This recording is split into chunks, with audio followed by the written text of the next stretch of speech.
Welcome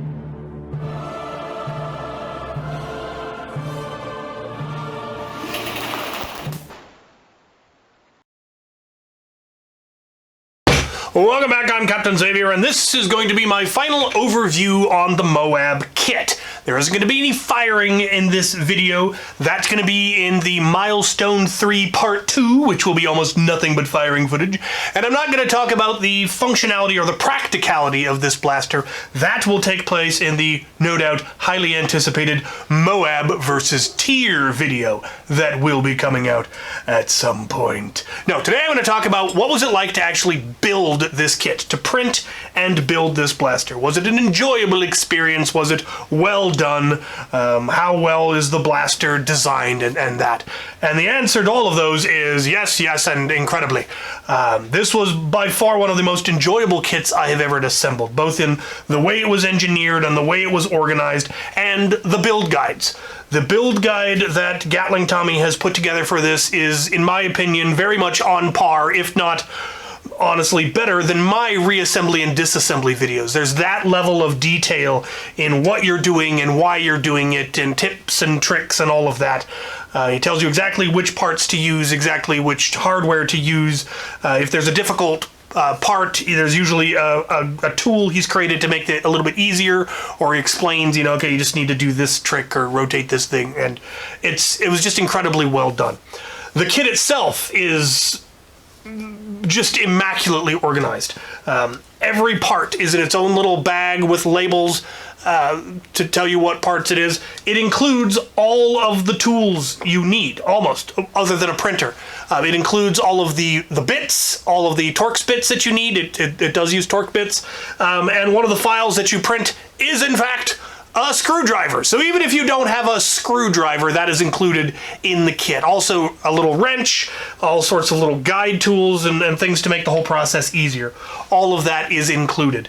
The one thing you do need is a 3D printer, and it is highly recommended that you use a Bamboo, because he does provide the Bamboo Studios project file. So you just double click it, it opens up, all of the parts are on build plates with all of the settings the way they should be. All you have to do is click on the plate, change the colors to whatever filaments you want, hit slice, hit print. It's that easy. And same thing with the links and the belt, all of that.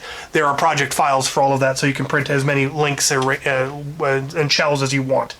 It is just incredibly well organized, and it was just a pleasure to build. And I highly recommend you build it by milestone, because it allows you to test things as you're going with the crank instead of going straight to the full auto, which if you have something in there wrong, it can tear itself apart. Less likely, because he did put in essentially a fuse gear, but you'll go through a lot of fuse gears if you don't have it all set up right. So having the crank allows you to test that and just make sure everything's working. Plus you just get to see how it all works, which is really, really cool. This functions almost exactly like a minigun does in the way that it delinks, feeds the shells, how the cams work to operate everything. They're doing different things than they would in a real firearm. Rather than extracting shells or whatever, it's priming the springs, but that function does exist. And despite what you might think, it's not a particularly complicated blaster. The priming mechanism is on cams with bearings, and the blaster simply rotates, and that makes them slide on the cam, which primes it, and then when it gets all the way forward, it releases it, and it does it once every 1/6 of a rotation. So every rotation it fires 6 times. 6 different plunger tubes, 6 different springs, 6 catches, and it just rotates, and it just fires. You don't have to worry about timing. The only timing that's involved is in the delinker. There's a gear between the rotating barrels and the delinker, so that this motor drives this whole assembly.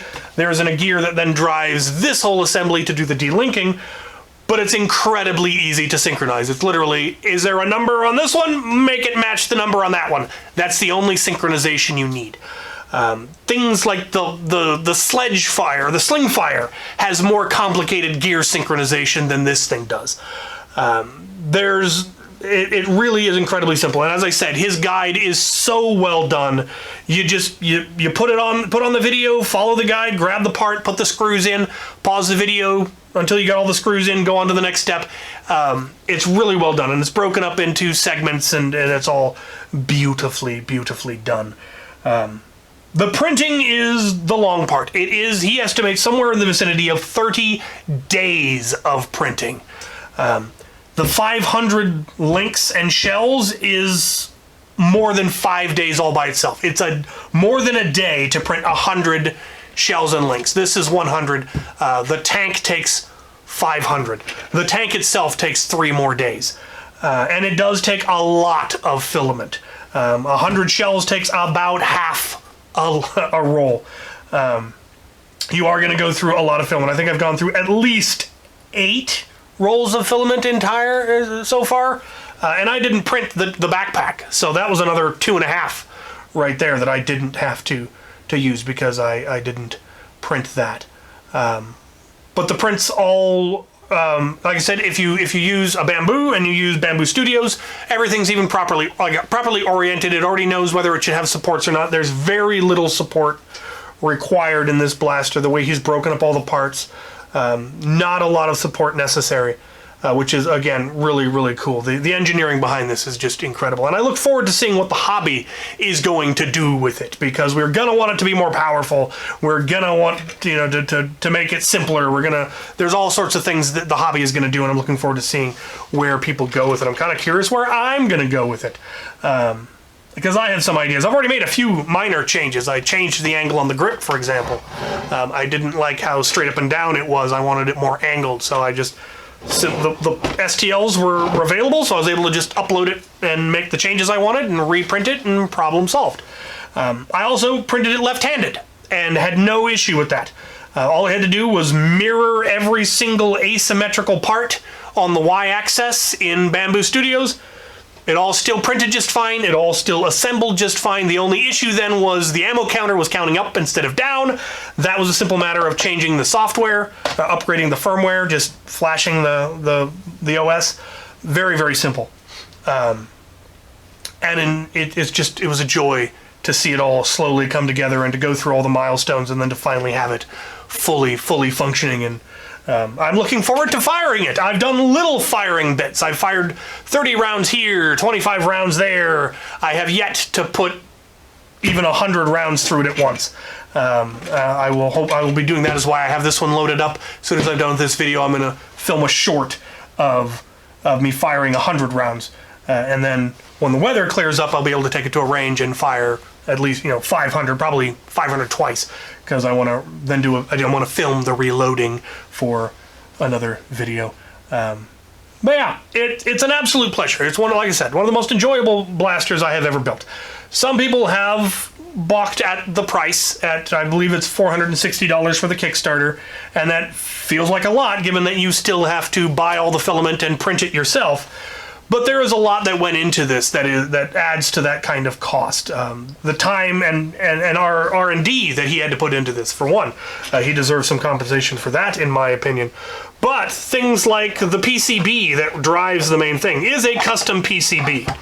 And there is custom code that was written for it. The PCB makes the whole thing just that much easier. Again, the way he designed it it's almost impossible to screw it up, because most of the things everything that plugs into the PCB plugs in with a jack. And most of those jacks are monodirectional. There is only one way to put it in, and each jack only fits in one spot. So screwing it up, you would have to go out of your way. There's one thing on the board that could go multiple directions, but it's labeled which one's which, and he tells you in the video which way is which. The screen also can go either way, but again, he tells you ground is this way, make sure you have it that way. I think there's also the rotational sensor on the bottom of the D-linker can also go either way, but again, it's labeled which one is ground, and it's really easy to do. And having custom PCBs like that is difficult. It's still flashable. It's got USB-C. You just plug it into your computer and you can upgrade the software. And he may put out additional software. The software may be made available and we can make our own changes. All of that contributes to the cost, as well as the organization. And I mean, the kit includes, like I said, all of the bits, all of the screw bits that you need. It includes the shoulder straps for the backpack. It includes all of the screws in nice little baggies, all well organized and labeled. it's worth it, in my opinion. And I realize that's somewhat of a hollow statement coming from someone who didn't have to pay for it. But I would have absolutely paid for it, and I'm even toying with the idea of getting a second one so I can have right and left-handed ones. I don't know that I can afford that, though, but we will see. And there's just little engineering things that he did that I don't think I would have ever thought of. Like, the thumb screws are all captive. There is a lock washer on the back side of the thumb screw, so it can't fall out and get lost. Anywhere where a screw is going to go in and out multiple times, he did use brass inserts, which is the only place on this whole thing that you would need a soldering iron. You do not have to solder any of the wires. They are all fully soldered. It's just plug in the jacks.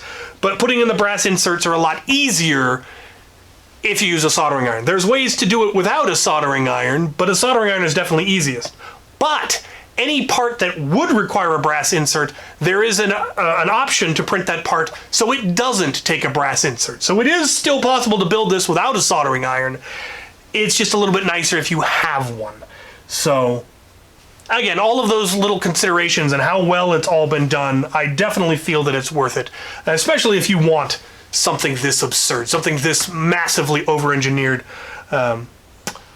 It's just fun. There's just no way about it. So there's my thoughts on the Moab kit, my endorsement. I happily give it. This was a pleasure to be involved in. I'm so glad I got to be involved. I was very bummed that I didn't get to review the original Moab. I did get to see it when Wacom had it, but I was one of the people that he was on the list to potentially get it, but Wacom was definitely, in my opinion, the better choice. And so I was very glad that when he reached out to give me a second opportunity. So there you have it. There's my thoughts. Let me know what your thoughts are. Stay tuned for firing footage for Moab versus Tyr. And as always, thank you guys for watching.